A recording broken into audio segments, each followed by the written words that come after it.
ha mejorado considerablemente esto. La mayoría de los pacientes, ¿cómo los interpretamos? Epigastralgia, pirosis, dolor que a veces se localiza solamente en epigastrio o en hipocondrios, ¿no? Alteración de dolor o intensidad del dolor que aumenta después de la ingesta de alimentos, ¿no? Baja de peso, o a veces hematemesis o melena, que les puede orientar a ustedes la posibilidad de que pueda haber una lesión ulcerosa. Siempre el dolor abdominal, que es lo que les estaba comentando, dolor epigástrico, que suele aparecer entre 1 y 3 horas después de la ingesta de alimentos, en ocasiones puede ser nocturno, ¿no? Puede despertarlo al paciente.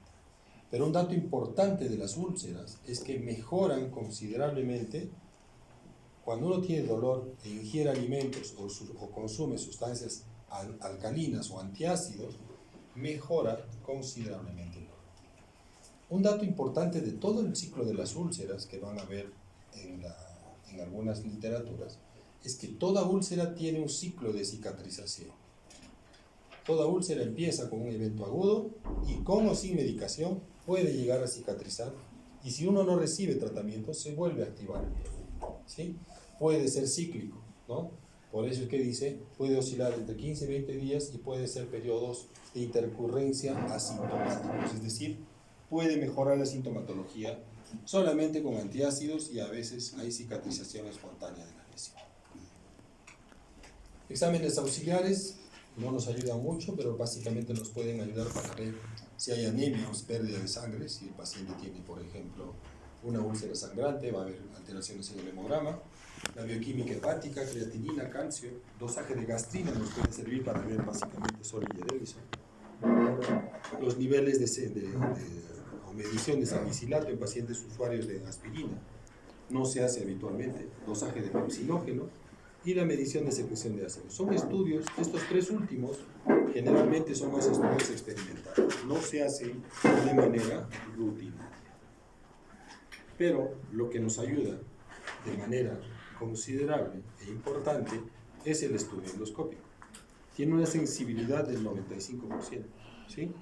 Un dato importante de la úlcera es que determina dónde se encuentra la lesión, qué tamaño tiene esa lesión, se detecta si esa lesión tiene riesgo de sangrado o no, nos permite tomar biopsias para definir o determinar si es benigno o maligna esa úlcera, y también si encontramos hemorragia podemos hacer terapia.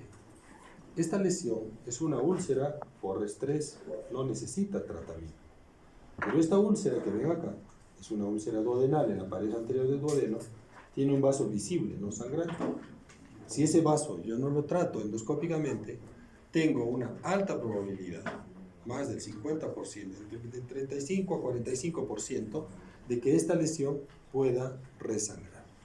Para eso me sirve la endoscopia, para dar tratamiento, para ubicar la lesión, para tomarle biopsia, ¿no? Ver el tamaño de la lesión y las posibilidades de riesgo de resangrar.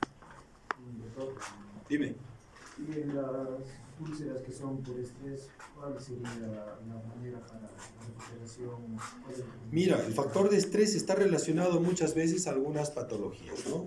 Las úlceras de estrés las vemos generalmente en pacientes grandes, quemados, por ejemplo, pacientes que están en cuidados intensivos, ¿no? O pacientes que han tenido algún traumatismo grande, ¿no? En esos casos se puede usar tratamiento preventivo. Puedes usar omeprazol en infusión. Se ha descrito que el sucralfato puede utilizarse como factor preventivo para evitar sangrado. Pero una persona sometida a estrés, por ejemplo, ustedes en un día anterior del examen, no sabes cómo vas a desarrollar tu estrés, ¿no? Hay personas que ya tienen un antecedente ulceroso, ¿no? Y generalmente cuando hay una carga emocional de ese tipo, a veces utilizan su medicación, ¿no? Ya saben que deben utilizar inhibidor de bomba de protones para evitar sangrado, ¿no? Porque el riesgo principal de esto, más que el dolor, es el riesgo de presentar sangrado, ¿no? Acá tenemos otra úlcera, miren, en el ángulo gástrico, una úlcera profunda. Como les decía, la ventaja también de la endoscopía es que me puede diferenciar si esto tiene aspecto maligno o benigno. Esta tiene características benignas, tiene bordes bien definidos, la fibrina es blanquecina, ¿no? No hay tejido necrótico en la parte central, los bordes son bien delimitados. En cambio, una úlcera neoplásica yo encuentro todos estos bordes irregulares, tejido necrótico, tejido granular. Yo paso con el endoscopio por la lesión y empieza a sangrar. O sea, hay algunas características que nos pueden orientar endoscópicamente a definir si es benigna o maligna. Pero la única manera de hacer un diagnóstico definitivo es tomar biopsias, ¿no? Generalmente, cuando yo encuentro esta úlcera, tengo que tomar muestras de los bordes de la lesión. Si yo tomo de la parte central, lo único que voy a sacar es tejido fibrinoide, ¿no? O moco muchas veces, y no me ayuda el diagnóstico. Esta es una úlcera duodenal, ¿no? Es mucho más clara que la otra, bordes inflamatorios, bien delimitados, fibrila blanca, ¿no? No tiene aspecto de malignidad endoscópicamente por lo menos. Y también, como les decía, anterior al diagnóstico endoscópico, o antes de que viniera el endoscopio, ¿no?, se hacía estudios a doble contraste. Este es un estómago que le han puesto contraste, y después de que uno le pone el bario al paciente, le da de tomar el bario al paciente, le da una sustancia que ocasiona distensión. En nuestro medio se utiliza el sal de Andrews, el Alka-Seltzer. Le dan en polvo con un poco de agua, y esto ¿qué ocasiona? El bicarbonato hace que el estómago se distienda y separe los pliegues, y así es donde se puede visualizar mejor. Esta es la región del bulbo duodenal. Acá miren ustedes, acá se ve un lecho ulceroso donde se queda el medio de contraste, ¿sí? Acá también se ve otro, un lecho ulceroso grande, ¿sí? Los estudios de diagnóstico se han ido comparando en el tiempo, ¿no? En muchos sitios el procedimiento endoscópico es bastante caro, ¿no? En nuestro medio no lo es tanto. Y ahí hicieron unos estudios de comparación, ¿no? Los que más han desarrollado esto son los japoneses. Muchas de estas, este grupo de gente tiene alto riesgo de desarrollar cáncer gástrico. Y lo que han hecho es hacer unos estudios preventivos, no en hospitales, sino salían en carritos de campaña. Los que hace la municipalidad a veces con sus carritos de campaña van a varias poblaciones. Ese sistema lo utilizaron los japoneses. ¿Y qué hacían? Tomaban radiografías. A todas las personas que se acercaban al carrito les tomaban placas radiográficas. Placas pequeñitas, como las que se tomaba antes para ver los pacientes con tuberculosis. No las placas gigantes, sino placas bastante pequeñas. Y ahí hacían estudios comparativos, ¿no? Y en algunos les practicaban endoscopía. Y ahí han hecho estudios de sensibilidad. La sensibilidad, si la placa radiográfica está bien hecha, es bastante alta, ¿no? Pero comparado con la endoscopía, no la puedes operar, ¿no? Pero aún así podemos encontrar el 85% de lesiones, ¿no? Y básicamente, a doble contraste, mejora la calidad de la resolución, ¿sí? ¿Qué ventaja tiene la endoscopía? Es más exacta, nos permite tomar biopsias y podemos hacer terapia, ¿no? La radiografía se puede plantear en algunos pacientes que no quieren realizarse el procedimiento, ¿no? Tiene menor riesgo, porque la mayoría de procedimientos endoscópicos se hace con sedación, y tiene menor costo. Para hacer estudios de screening se puede hacer de esa manera, principalmente buscando cáncer, pero lesiones tempranas no son posibles de encontrar con estudios radiológicos, ¿no? Solamente vamos a encontrar lesiones tempranas. El otro punto es la determinación del Helicobacter. ¿Cómo lo hacemos? Generalmente con biopsia, ¿no? Paciente, se le realiza una endoscopía, se encuentra una úlcera y se plantea y se toma una biopsia, ¿sí? La sensibilidad y especificidad superan el 95%, ¿sí? La prueba de ureasa también es una prueba que se puede utilizar para determinar si hay o no hay Helicobacter. ¿Qué ventaja tiene la biopsia sobre la ureasa? La biopsia nos da un estudio histológico. La ureasa solamente nos dice hay o no hay la bacteria. No nos dice cómo es el componente inflamatorio. No nos dice si hay lesiones tumorales o úlceras neoplásicas en la úlcera, ¿no? O células neoplásicas en la úlcera. Y el test de expiración, el test de aliento, se utiliza más para control después del tratamiento. Yo en la biopsia inicial le encuentro el Helicobacter, le doy tratamiento a mi paciente y a las 4 semanas de terminada la medicación se practica un test de aliento. Es más para control post-tratamiento. Pero miren ustedes, la sensibilidad para detección de la bacteria es bastante alta. Estas inmunoglobulinas, actualmente se está haciendo dosaje de inmunoglobulinas o anticuerpos fecales, ¿no? Dosaje de anticuerpos de Helicobacter en muestra de esas. Y es bastante sensible. ¿Qué diagnósticos diferenciales podemos tener cuando tenemos un paciente con dolor epigástrico? Básicamente, descartar o diferenciar o hacer la exclusión del reflujo gastroesofágico, la dispepsia que hemos hablado la semana pasada, siempre sospechar en la posibilidad de un cáncer, ¿no? Pacientes con pancreatitis aguda también pueden tener dolor epigástrico intenso, neoplasias de la región ampular, enfermedad biliar, enfermedad inflamatoria intestinal, enfermedad de Menetrier, y esta gastroenteritis eosinofílica, que es una patología emergente, es una patología que la estamos encontrando con bastante frecuencia y puede estar asociado a cuadros alérgicos, ¿no? La enteritis eosinofílica, la esofagitis eosinofílica, muchas veces dan sintomatología en nuestro paciente similar al reflujo o a la úlcera que necesitan un tratamiento diferente, ¿no? Muchas veces hay que usar corticoides en este grupo de pacientes. Como hemos visto, la lesión ulcerada es compromiso de la capa muscular de la mucosa, ¿no? ¿Y qué es lo que va a ocasionar? ¿Qué complicaciones vamos a tener de estas lesiones? En la cabeza, hemorragia digestiva. ¿Qué más puede pasar? Si la lesión es profunda, se puede perforar. Si la lesión está cercana al páncreas, va a dar síntomas de pancreatitis. Eso da signos de penetración, que se llama, ¿sí? Una úlcera profunda adyacente al páncreas va a dar sintomatología de pancreatitis, inclusive con elevación de amilasa y lipasa. Y como secundario al problema, al cuadro de cicatrización de la úlcera, ¿qué vamos a tener en estos pacientes? Cicatrización y estenosis pilar. Estas son las 4 complicaciones más comunes que van a tener ustedes en las úlceras, tanto gástricas como duodenales. Hemorragia digestiva, perforación, penetración y estenosis, principalmente en las zonas más delgadas, ¿no? En la región de la rodilla duodenal o en la región pilórica. Si es una lesión en el cuerpo gástrico, es poco probable que sea estenosis, pero es posible. Si hay lesiones sincrónicas múltiples que cicatrizan simultáneamente, sí pueden haber retracciones, ¿no?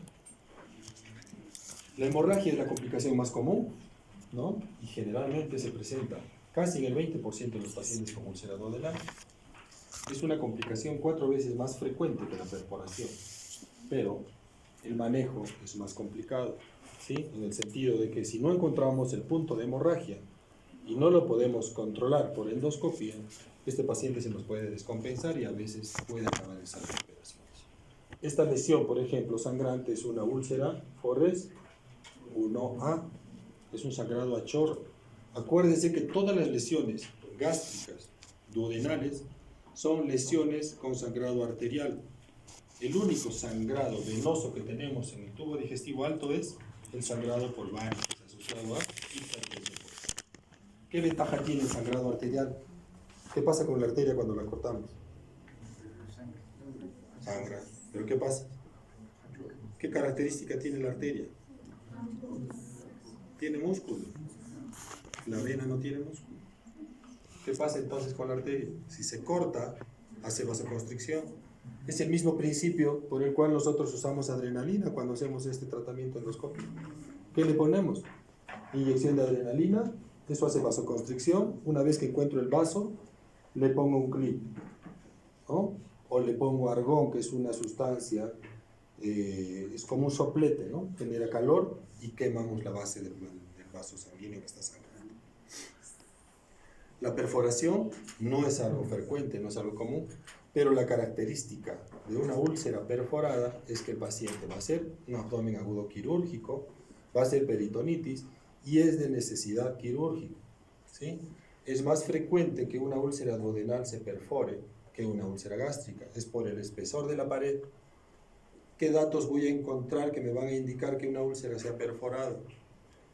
Signos de irritación peritoneal, dolor abdominal, rigidez de pared abdominal, alteración del ritmo respiratorio de mi paciente, polipnia. Yo le percuto el abdomen y se pierde la matidez del hígado, ¿no? Empieza a haber timpanismo en la zona del hígado, ¿no? Le hago una ecografía, que voy a encontrar líquido libre en la cavidad abdominal. Le pido una placa de abdomen y ¿qué voy a ver?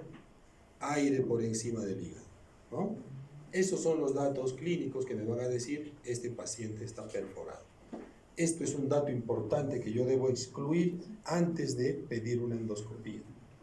Porque si yo le hago una endoscopía a un paciente con perforación, ¿qué es lo que voy a ocasionar? Que el hueco va a aumentar de tamaño, le voy a meter más aire en la cavidad abdominal, en la cavidad peritoneal, y ese paciente puede hacer alguna alteración o reflejo vagal, ¿no? Puede ser un paro cardiorrespiratorio inclusive. Estas son las características que les mencionaba. Dolor abdominal de inicio súbito, ¿sí? Que generalmente se hace más diseminado o se difumina rápidamente por el abdomen. Puede haber irritación de la región del hombro por irritación diafragmática. El paciente entra en shock, se pierde la matidez del hígado, hay ausencia de ruidos hidroaéreos, ¿sí?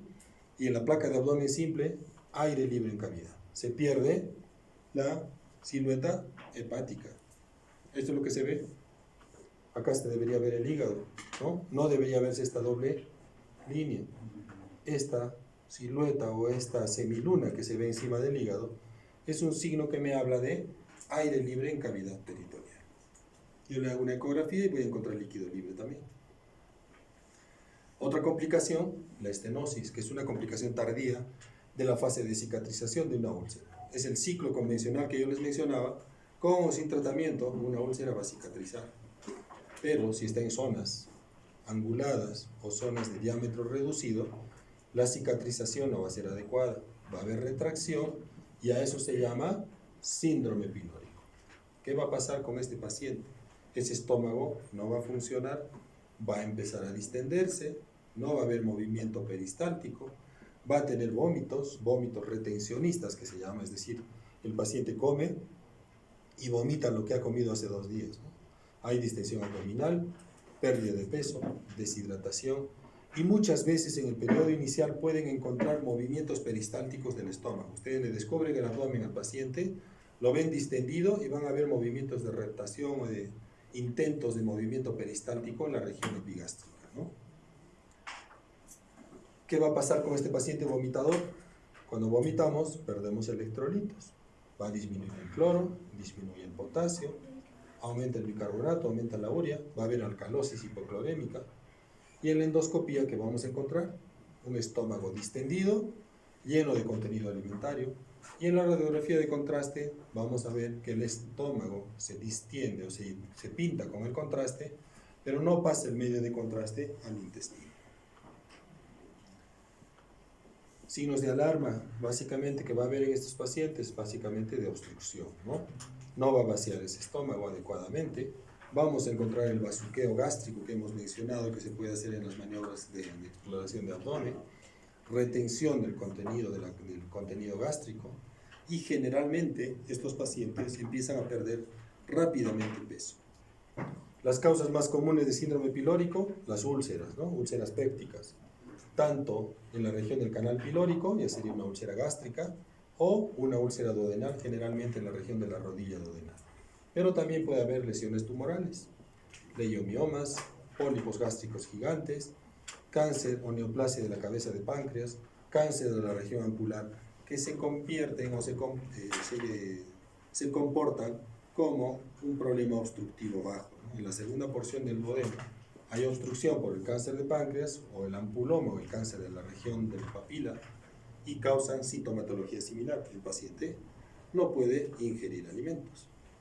¿Qué síntomas va a tener el paciente? Sensación de plenitud gástrica, aerogastria, es decir, distensión y acumulación de aire en la cavidad gástrica, de la cámara gástrica, dolor, náuseas y vómitos postprandiales, ¿no? Y los hallazgos que les comentaba, bazuqueo gástrico, movimientos peristálticos visibles en el epigastrio, sensación palpatoria de los movimientos gástricos, ¿no?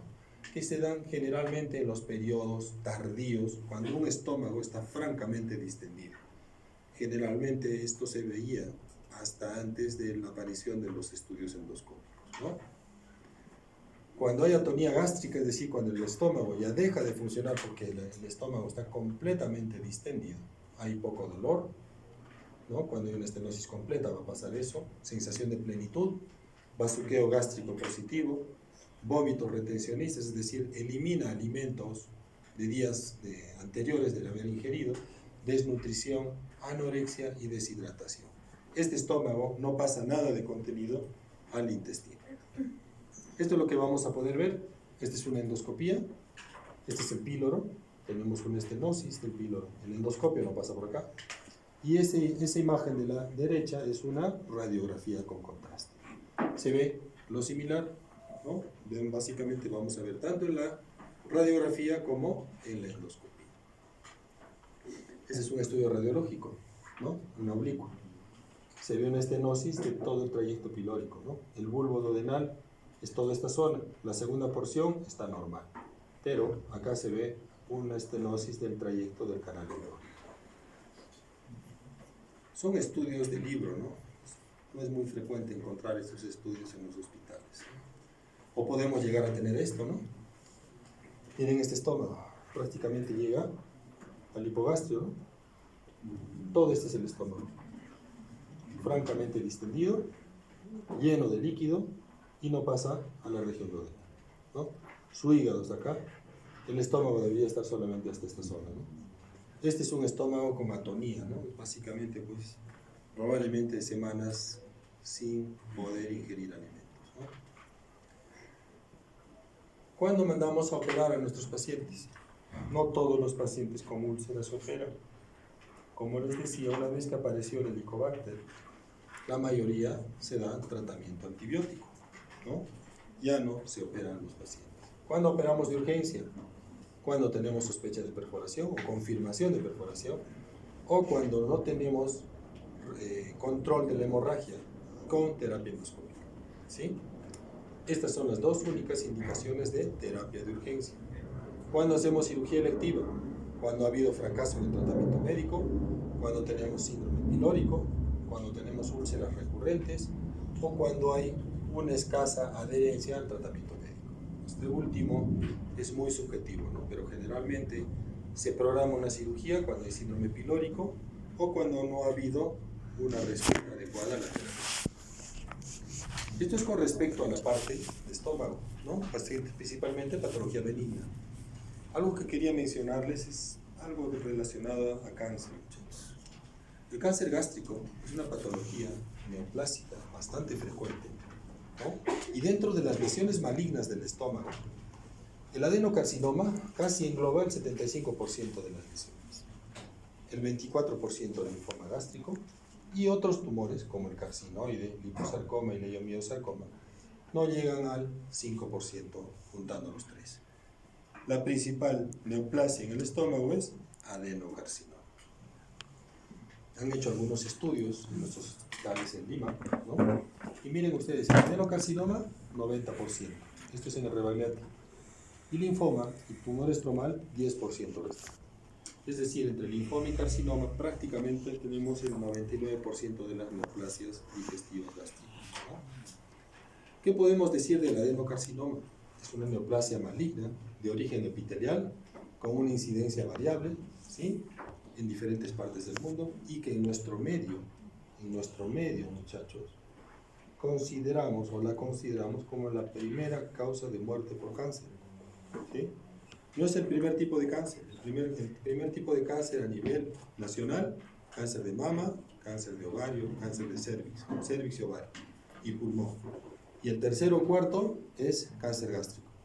Pero en mortalidad es el primero. Cuando uno encuentra un cáncer gástrico, generalmente lo encontramos en etapas avanzadas y la mortalidad de ese paciente es bastante alta, ¿no? La relación o la incidencia de la parte epidemiológica a nivel mundial es bastante alta. Miren, en países como Rusia, China, Japón, Ecuador, Costa Rica, ¿no?, Chile, tienen una alta incidencia de cáncer gástrico. Y estos países, como Japón y Chile, han hecho estudios de screening bastante bien desarrollados. Y eso ha permitido desarrollar muchas técnicas endoscópicas, principalmente para lesiones neoplásicas tempranas, cánceres tempranos. Esta es la relación, miren, tumor maligno de estómago, la mortalidad del año 2000, estómago a la cabeza. Después tumor de pulmón, hígado, próstata, cuello de útero, mama. Mama era la principal causa de muerte, pero con la mejoría de las terapias que se han dado actualmente y los screening que se hacen, esto ha bajado considerablemente. Existe cáncer de mama como primer factor de cáncer a nivel nacional, pero no es una causa de muerte no se considera como dentro de las primeras causas de muerte. En el neoplásico es lo mismo, miren, cáncer gástrico. ¿Qué se vio? Que a mayor edad, mayor desarrollo de cáncer. ¿Cuándo se vio el aumento de incidencia? A partir de los 45 años, ¿no? Es por eso que el corte debemos hacerlo a partir de los 45 años. 45 y 50 años, toda persona debe tener un estudio endoscópico, tenga o no tenga molestias. Igual que cuando las señoras van a hacer sus mamografías, su Papa Nicolau y todos sus estudios, y el hombre va a hacerse su estudio de próstata a partir de los 60 años, la endoscopía debería ser un estudio de screening a partir de los 45 años. ¿Sí? ¿A quiénes debemos estudiar de manera definitiva? Son estos los grupos de riesgo principales. Si yo tengo un paciente con displasia de alto grado en un estudio endoscópico previo, debo actualizar la endoscopia. Si tengo poliposis adenomatosa familiar, si tengo adenomas, si tengo un esófago de Barrett previo, si tengo metaplasia intestinal en un estudio histológico previo, gastritis crónica atrófica, infección por Helicobacter pylori y el síndrome de Lynch, que también es un factor genético que puede predisponer al desarrollo de cáncer. Estos grupos de pacientes debo practicarles estudios endoscópicos preventivos, tenga o no tenga molestias, ¿sí? Eso tienen que tenerlo claro, muchachos. Estudios probables, a quienes le puedo plantear la posibilidad de una endoscopía. Si un paciente ha sido sometido a una gastrectomía por alguna cirugía de úlcera previa, por ejemplo, si tiene más de 20 años de cirugía. Anemia perniciosa, porque acuérdense que la gastritis crónica tipo A tiene relación con cáncer, ¿sí? Y posible, cuando yo le puedo decir, puedes tener algún problema neoplásico, síndrome de Peugeot, Menetrier, amartomas, pacientes consumidores de tabaco y alcohol, los pacientes que consumen cantidades grandes de comida salada o ahumada, ¿no? Alimentos con muchos preservantes, pacientes con poca ingesta de antioxidantes, ¿no? Fruta y verdura. Estos posibles pueden quedar como una alternativa de acuerdo a la sintomatología adicional que pueda tener nuestro paciente. También se ha visto que las neoplasias tienen alteraciones genéticas, ¿sí? Se han encontrado alteraciones en el gen CASAM y CARRAS, que generalmente son los genes o los oncogenes que pueden estar manifestados en nuestros pacientes con neoplasia. ¿Cuál es el problema de estas neoplasias asociadas a alteración genética? Generalmente se produce en gente joven, pacientes de 25 años, 30 años, es decir, gente que sale del esquema convencional. Es un paciente de 25 años, yo le hago una endoscopía y le encuentro una neoplasia gástrica en el estómago. Ese paciente probablemente tenga una alteración genética. ¿Para qué me sirve esto? Para orientar a sus familiares directos que deben hacerse un estudio endoscópico antes de la edad de diagnóstico de nuestro paciente. Estos estudios genéticos son bastante onerosos y no necesariamente se hacen en todas las clínicas o en todos los hospitales. Muchas de estas pruebas toman las muestras y las mandan a otro país para hacer el estudio. Lo mismo que hacen estudios genéticos para cáncer de mama, por ejemplo, ¿no?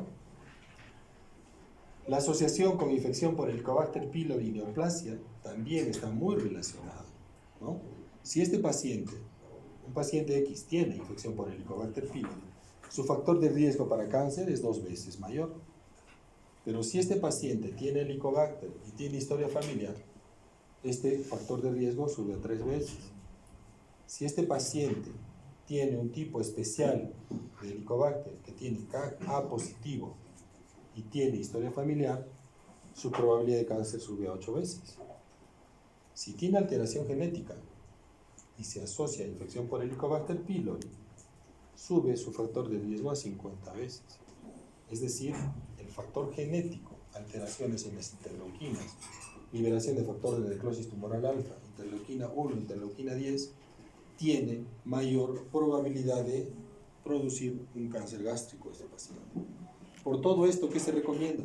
A todo paciente con infección por Helicobacter debe dársele tratamiento, ¿sí? Tratamiento antibiótico. Este es el modelo de Pelayo Correa que les comentaba la otra semana. Es básicamente un estudio teórico que trata de entender por qué la infección por Helicobacter pylori puede estar asociado a cáncer gástrico.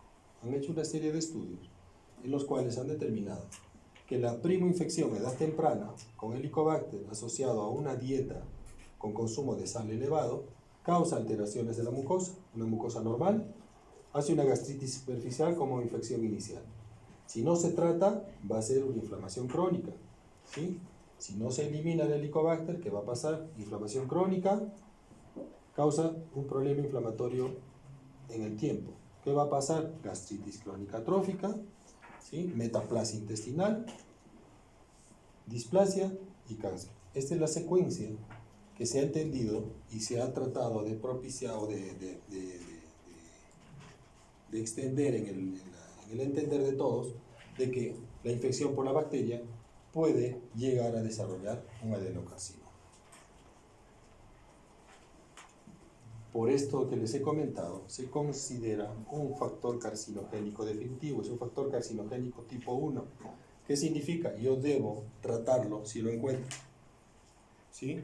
Ya sea por estudio histológico, ya sea por estudio de serología, yo debo plantearle al paciente, si tiene por endoscopía, le doy tratamiento. Si tiene por serología, le propongo, se haga una endoscopía para ver cómo está ese estómago y después le doy tratamiento. La localización más común, antro, ¿sí? Pero básicamente puede comprometer cualquier parte del estómago. ¿Qué es importante diferenciar acá? Podemos tener un cáncer temprano y un cáncer avanzado.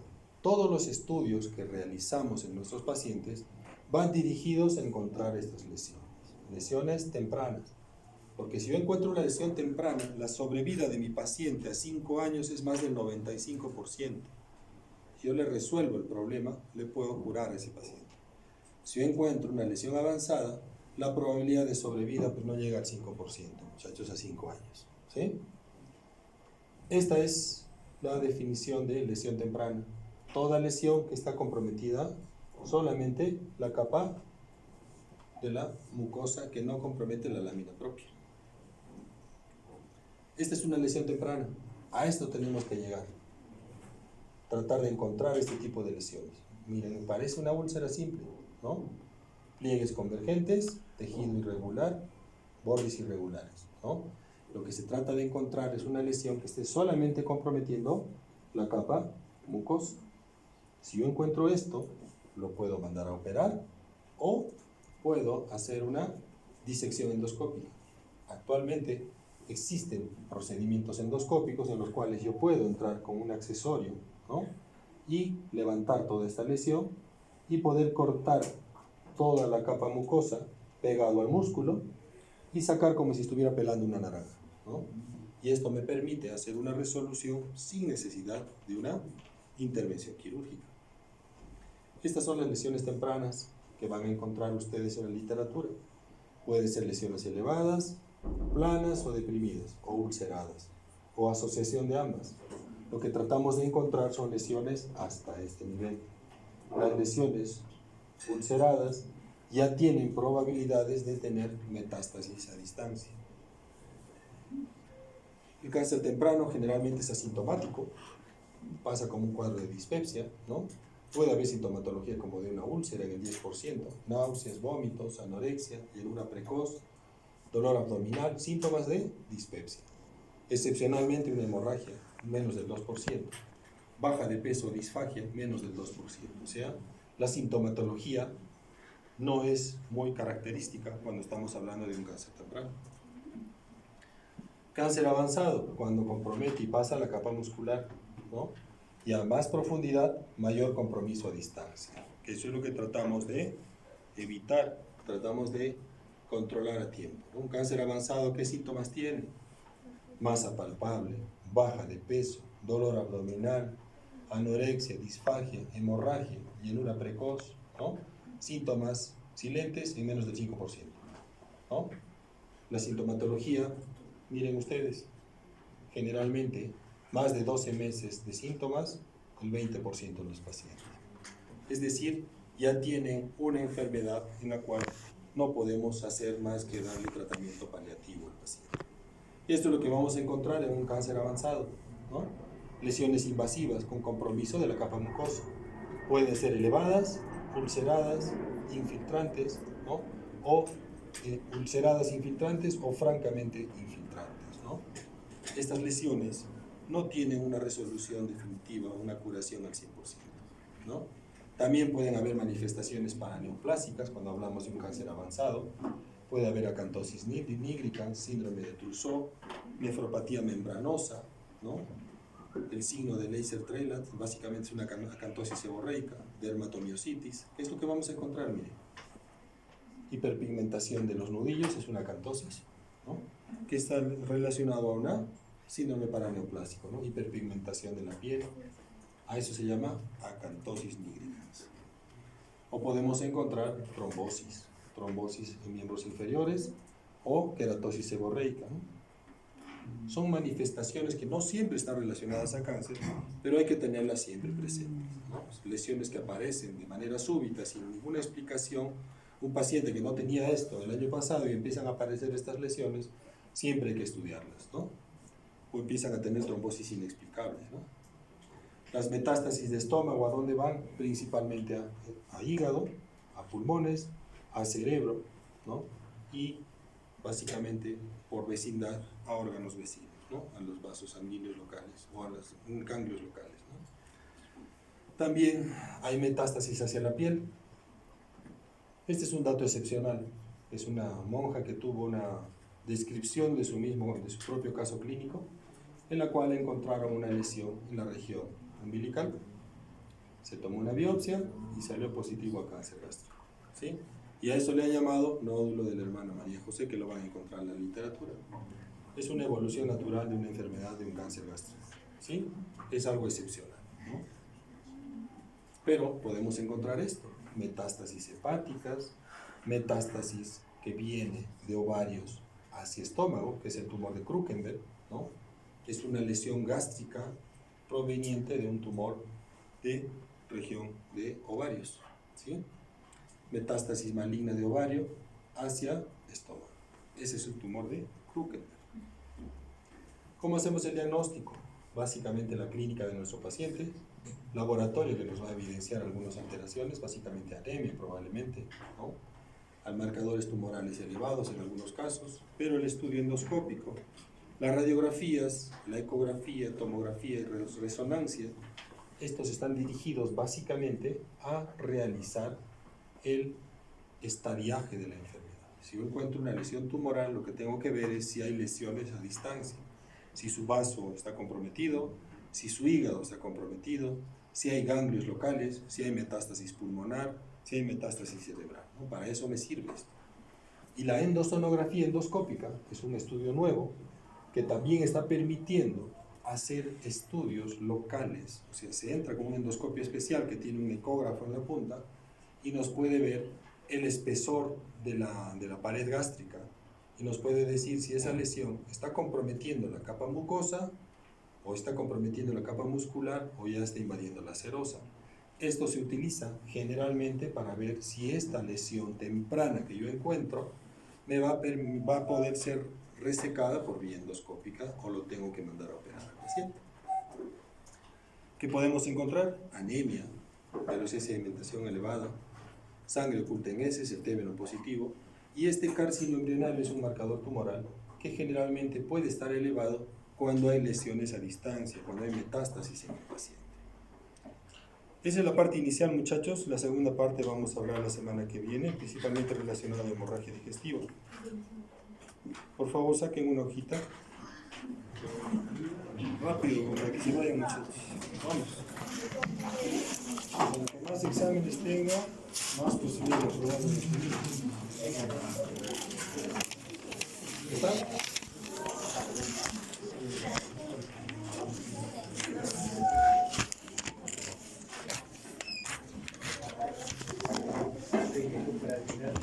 ¿Ya? Tiene 5 minutos. Son 4 preguntas. Uno, mencionar las complicaciones de la enfermedad ulceropedia.